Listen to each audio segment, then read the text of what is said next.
देखिए, अभी दोतासरा जी ने गांधी जी और मेरी तुलना की, ये बिल्कुल गलत है। गांधी जी की जगह कहीं है और मेरी जगह कहीं और है, और तुलना करनी नहीं चाहिए, क्योंकि वो महान व्यक्ति थे।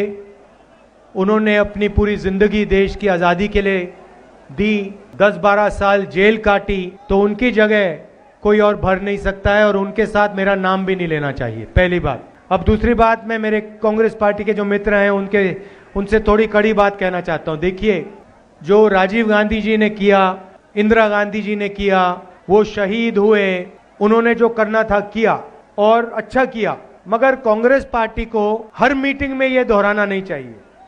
देखिए, महात्मा गांधी जी ने जो किया वो कर दिया, जो इंदिरा गांधी जी ने, जवाहरलाल नेहरू जी ने, राजीव गांधी जी ने, सरदार पटेल जी ने जो किया कर दिया, वो अच्छा है। मगर हमें ये बोलना चाहिए कि हम जनता के लिए क्या करने जा रहे हैं, ये ज्यादा जरूरी है। तो मेरे दिल में बात आई, कभी कभी मैं जो आता है कह देता हूं, तो मैं आपसे माफी मांगता हूं। 2-3 चीजें मैं आपसे कहना चाहता हूं। देखिए, ये यात्रा हमने शुरू की, इसका लक्ष्य भारत को जोड़ने का था। कन्याकुमारी से कश्मीर ये यात्रा चलेगी, और ये 2-3 मुद्दों को उठाने के लिए हम चल रहे हैं। एक आंकड़ा मैं आपको देना चाहता हूं, जिससे आपको सब बात समझ आ जाएगी।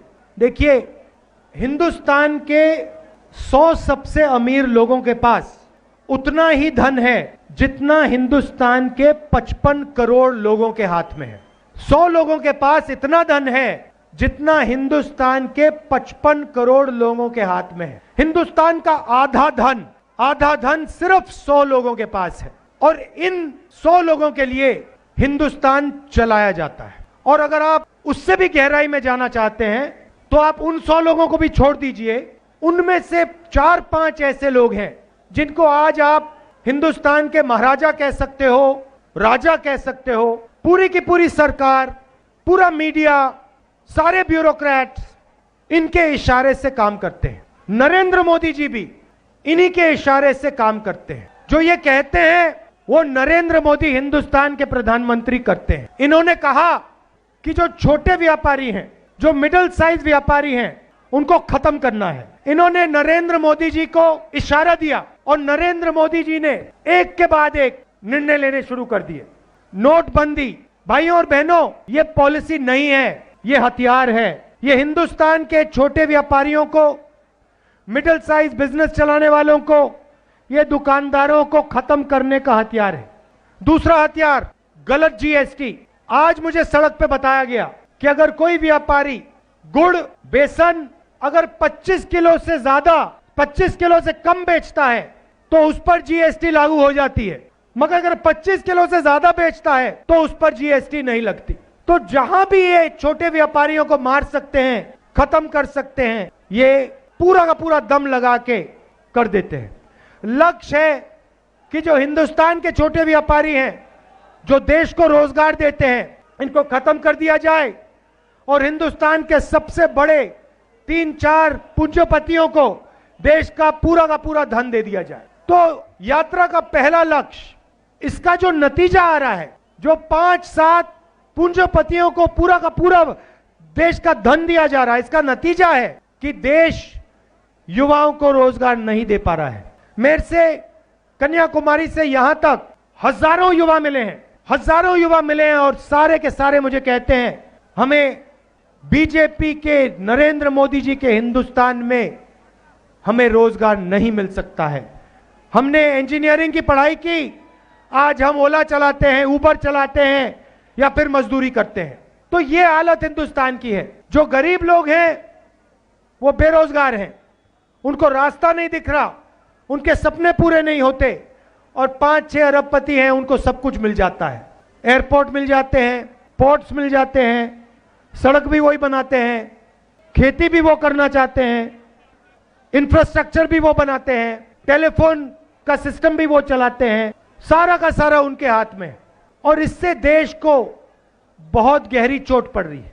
तो पहला मुद्दा भारत जोड़ो यात्रा का बेरोजगारी के खिलाफ खड़े होने का है। दूसरा मुद्दा, और हर किसान मुझे ये कहता है, महंगाई बढ़ती जा रही है। यहां हमारी माताएं बहनें आई हैं, सबसे बड़ी चोट इनको पड़ती है। आप मुझे बताइए, यूपीए के समय गैस सिलेंडर का क्या दाम था? क्या दाम था? 400 रुपए। आज क्या दाम है? 1100। पेट्रोल का क्या दाम था? आज क्या दाम है? डीजल का क्या दाम था? आज क्या दाम है? ये तो पूरा हिंदुस्तान जानता है। मगर आपको एक और सवाल पूछना चाहिए, ये जो पैसा आपके जेब में से निकल रहा है, सिलेंडर का पैसा, पेट्रोल का पैसा, डीजल का पैसा, ये कहां जा रहा है? ये किसकी जेब में जा रहा है? ये किसके हाथों में जा रहा है? ये वही 5 पूंजीपतियों के हाथ में जा रहा है। सारा का सारा धन आपके जेब में से निकाला जाता है, किसानों के परिवारों के जेब में से निकाला जाता है और इन्हीं 5 लोगों को दिया जाता है। यह दूसरा मुद्दा है। इंटरनेशनल मार्केट में तेल के दाम गिरे हैं, मगर हिंदुस्तान में तेल के दाम, पेट्रोल के दाम कभी नहीं गिर सकते। इस देश में पेट्रोल और डीजल के दाम बढ़ते जाएंगे। इंटरनेशनल मार्केट में जहां से हम खरीदते हैं वहां पे दाम घटते जा रहे हैं और हिंदुस्तान में दाम बढ़ते जा रहे हैं। फायदा किसको? उन्हीं 2-3 उद्योगपतियों को, अरबपतियों को। तो दूसरा मुद्दा महंगाई का मुद्दा है और इससे सब गरीब लोगों को चोट पहुंचती है। किसानों को, मजदूरों को, छोटे व्यापारियों को, स्मॉल मीडियम बिजनेस चलाते हैं, उनको सबको चोट पहुंचती है। और तीसरा मुद्दा जो नफरत का मुद्दा है, आरएसएस और बीजेपी, उनकी योजनाएं डर फैलाने की योजनाएं हैं। नोटबंदी का लक्ष्य हिंदुस्तान की जनता के दिल में डर फैलाने का था। गलत जीएसटी छोटे व्यापारियों को डराने की योजना है। जो आज बेरोजगारी है उससे डर बढ़ता जा रहा है और इस डर का फायदा सिर्फ बीजेपी और आरएसएस को होता है, क्योंकि वो इस डर को नफरत में बदलते हैं। उनका काम ही डर को नफरत में बदलने का है। उनके पूरे पूरे संगठन यही काम करते हैं। देश को बांटने का काम करते हैं, नफरत फैलाने का काम करते हैं और डर फैलाने का काम करते हैं। और इसीलिए भारत जोड़ो यात्रा का तीसरा लक्ष्य और शायद सबसे जरूरी लक्ष्य, देश में जो डर फैलाया जा रहा है, नफरत फैलाई जा रही है, उसके खिलाफ खड़ा होना।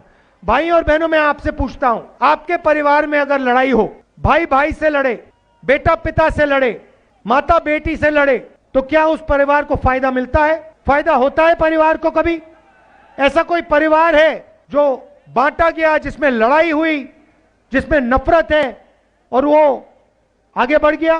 कोई है ऐसा परिवार? एक परिवार नहीं मिलेगा आपको। तो अगर परिवार को नफरत और हिंसा से फायदा नहीं होता तो देश को कैसे होगा? तो भाइयों और बहनों, देश कमजोर हो रहा है और इस कमजोरी का फायदा देश के दुश्मन उठाएंगे। इस कमजोरी का फायदा जो देश का भला नहीं चाहते हैं वो उठा रहे हैं।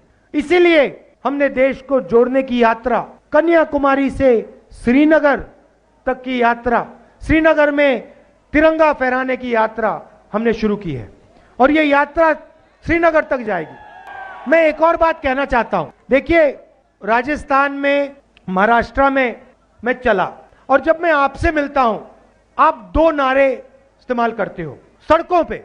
एक आप कहते हो राम राम सा, जो मैंने अभी पहले बोला, राम राम सा, सही। और दूसरा आप कहते हो जय सिया राम, सही। अब मैं आरएसएस बीजेपी वालों से पूछना चाहता हूं, आप जय श्री राम बोलते हो, मगर आप जय सिया राम क्यों नहीं बोलते हो? आपने सीता मां को इस नारे से क्यों निकाला? आप में सीता मां का अपमान क्यों करते हो? आप हिंदुस्तान की नारी का अपमान क्यों करते हो? और मैं उनसे कहता हूं, हे राम नारा का प्रयोग कीजिए, जय सिया राम बोलिए, क्योंकि यही हिंदुस्तान का, राजस्थान का इतिहास है और इस नारे से इस देश को शक्ति मिलती है। सही बात है ना? सही बात है ना? तो इन्होंने देखिए क्या चालाकी की, देखिए क्या चालाकी की। इनके संगठन में आपको एक महिला नहीं मिलेगी, आरएसएस में एक महिला नहीं मिलेगी आपको। ये महिलाओं को दबाते हैं, महिलाओं को दबाते हैं ये लोग, अपने संगठन में एक महिला को नहीं आने देते। इनके जो प्रचारक होते हैं, एक महिला नहीं मिलेगी आपको। और फिर जो हमारी जो संस्कृति है, जय सिया राम, उसको भी ये बदलने की कोशिश कर रहे हैं और सीता मां का अपमान करते हैं। तो जब भी आपसे, आपके पास आते हैं, इनसे आप कहो, आरएसएस के लोगों से कहो कि ये बंद करें और सीता मां का अपमान ना करें और जय सिया राम बोला करें और हे राम बोला करें। और जो राम भगवान ने कहा था, जो राम भगवान ने कहा था, भाई और बहनों, राम ने अन्याय कभी किया? कभी किया अपनी जिंदगी में भगवान राम ने अन्याय? क्या भगवान राम ने हिंदुस्तान में हिंसा फैलाई थी क्या? नफरत फैलाई थी क्या? ना, भगवान राम ने सबका आदर किया था। गलत जीएसटी तो लागू नहीं की थी ना, नोटबंदी तो नहीं की थी ना, क्योंकि भगवान राम गरीबों के थे। 5 पूंजीपतियों के नहीं थे, वो किसान के थे, मजदूर के थे, छोटे व्यापारियों के थे, और वो सुनते थे। अगर कोई गरीब व्यक्ति उनके पास जाता था, वो सुनते थे। जो गरीब व्यक्तियों के दिल में था वो सुनते थे, गले लगते थे। तो जो भगवान राम ने किया वो ये लोग करते नहीं है। जो ये करते हैं उनके खिलाफ करते हैं और फिर नारा लगाते हैं जय श्री राम, जय श्री राम। तो इनसे ये भी कहो कि जो भगवान राम ने किया था, जो इज्जत भगवान राम ने हर व्यक्ति को दी थी, जो भाईचारा, जो मोहब्बत भगवान राम ने इस देश में फैलाई थी, वो उनको करना चाहिए। नफरत नहीं फैलानी चाहिए, डर नहीं फैलाना चाहिए और सही नारा का प्रयोग करना चाहिए।